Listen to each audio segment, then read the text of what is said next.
अस्सलाम वालेकुम। साजिद अहमद, चेयरपर्सन इस्तेकाम पाकिस्तान इत्तेहाद। चंद दिन पहले एक यूट्यूबर सहाफी को जिसे पाकिस्तान में कोई नहीं जानता मार पड़ने का ड्रामा सामने आया।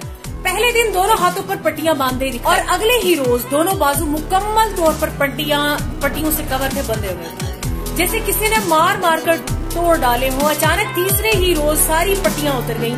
ये 2 रोज में तेज तरीन रिकवरी का वर्ल्ड रिकॉर्ड है और ये कायम हुआ है। सोशल मीडिया पर छितरोल के बाद बाजू पर लगी खराशें दिखाते हुए बोला कि डॉक्टरों ने कहा है कि जी बाजू को हवा लगवाओ।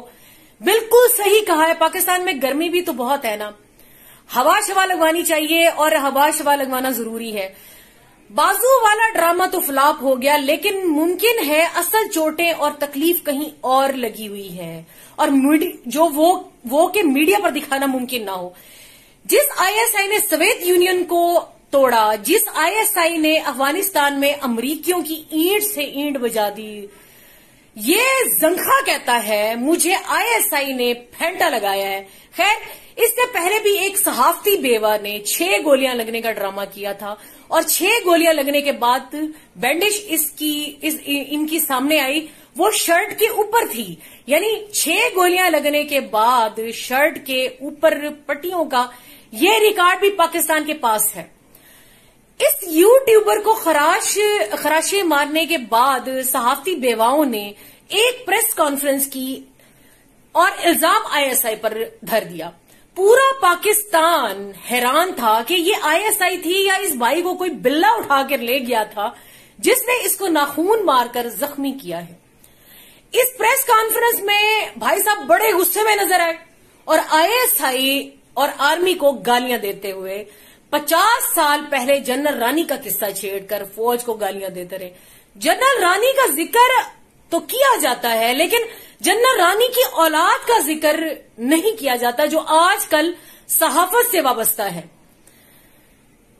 और अपनी मां के बदले लेने की कोशिश में मसरूफ है। इस प्रेस कॉन्फ्रेंस में भाई साहब के साथ एक वो जनरल रानी भी खड़ी थी जिनकी अमरीकी सफारत खाने में शराब और डांस की काले अमरीकियों के साथ तस्वीर भी वायरल हो चुकी है। शराबो कबाब पर बिकने वाले गैर मुल्की सफारत खानों के डांस की पार्टियां अटेंड करने वालों को पूरा पाकिस्तान अच्छे तरीके से जानता है। इस यूट्यूबर साहब की इस ड्रामेबाजी के बाद सारे बेरोजगार सियासतदानों का जमा हो जाना और सारे मुल्क दुश्मनों का एक प्लेटफॉर्म पर इकट्ठे हो जाना, पूरे पाकिस्तान को समझ आ चुकी है ये स्क्रिप्ट और इजी लोड कहां से हुआ है।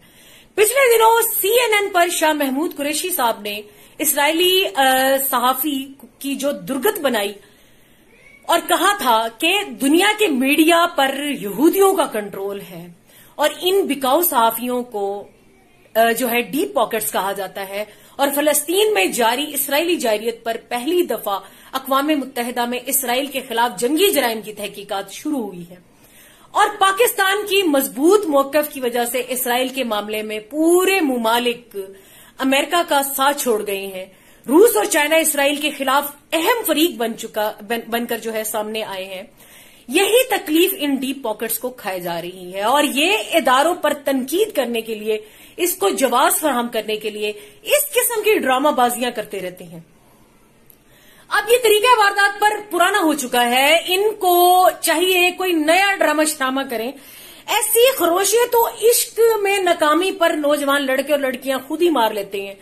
अगली दफा जो है मेरा मशवरा है, अगली दफा बतीसी वगैरह अपनी तोड़कर आईएसआई पर इल्जाम लगाना, ताकि थोड़ा सा तो अवाम यकीन कर सके।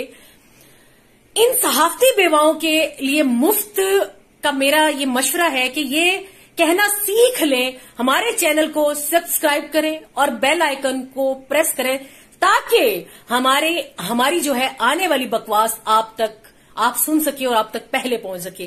पाकिस्तान जिंदाबाद, पाक फौज पाइंदाबाद, आईएसआई हमारा फख्र, हमेशा जिंदाबाद।